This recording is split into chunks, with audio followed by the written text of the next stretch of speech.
about how to maintain passion and energy towards a goal while remaining truly dispassionate about the outcome, and where do we draw the line between detachment and apathy? Whose question? Anybody? Your question? Okay. Be passionate. What is wrong? Why do you want to be dispassionate? Work hard, passionately strive. But at the seat of meditation, drop everything.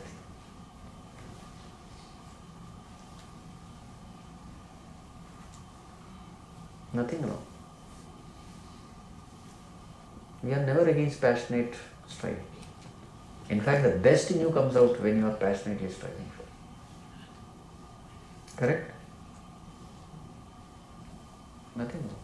But when you are in front of God, when you are in that prayerful state, you say that God, this inspiration is coming from you. All the resources are provided by you. Life in me is because of you. Therefore, I bow down. So when you remember God, drop everything. In front of God, again, don't think of your projects and all that. Passion should not be so strong that you forget God Himself who has given you everything. In front of God, if you are dispassionate, more than enough.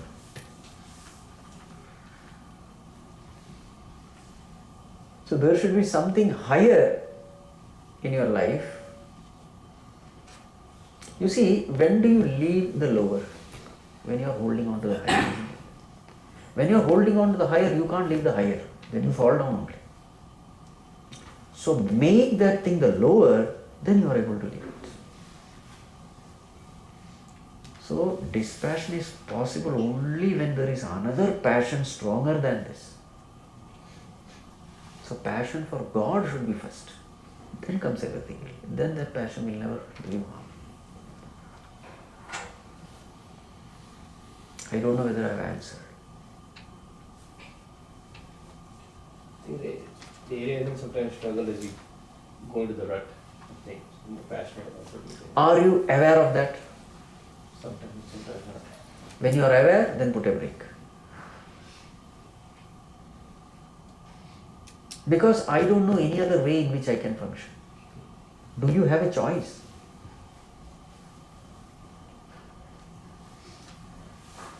If you have a choice, then fine. If there is a choice of dispassion, then fine, you can exercise it. But I don't think there is. Correct?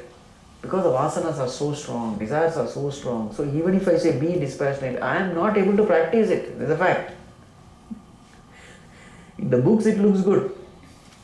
But when it comes to practice, I find that I am just not able to do it.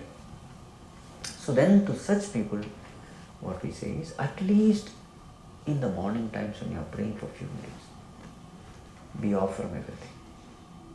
Once in a day, if you are connecting to God, everything will be fine. Slowly, what happens is, a time comes when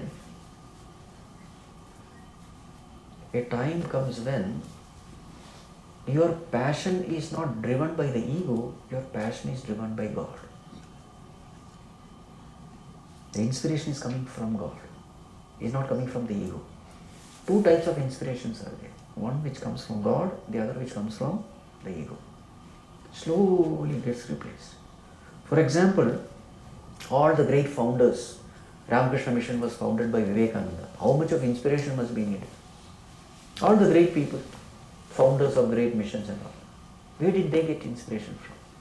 They were also passionate. Swami Aparajitananda.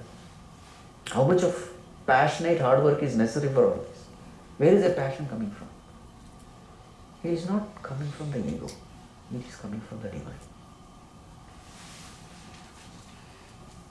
If a passion is coming from the divine, it is harmless. There is no problem. But that passion is also associated with freedom from worry, anxiety, tension, fear. You are fully inspired, but you are not bothered about the result at all. You say, God, you are giving me this inspiration. I know that you will give me the resources to fulfill this ambition, this passion. So there is hard work, at the same time there is total freedom from tension, worry. That is the best.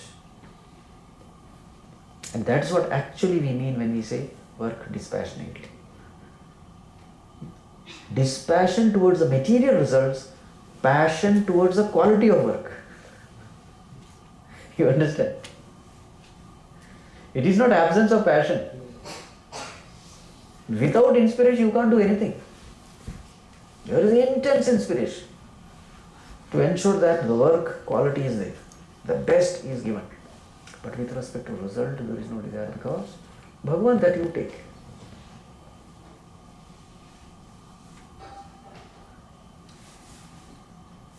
Did I answer?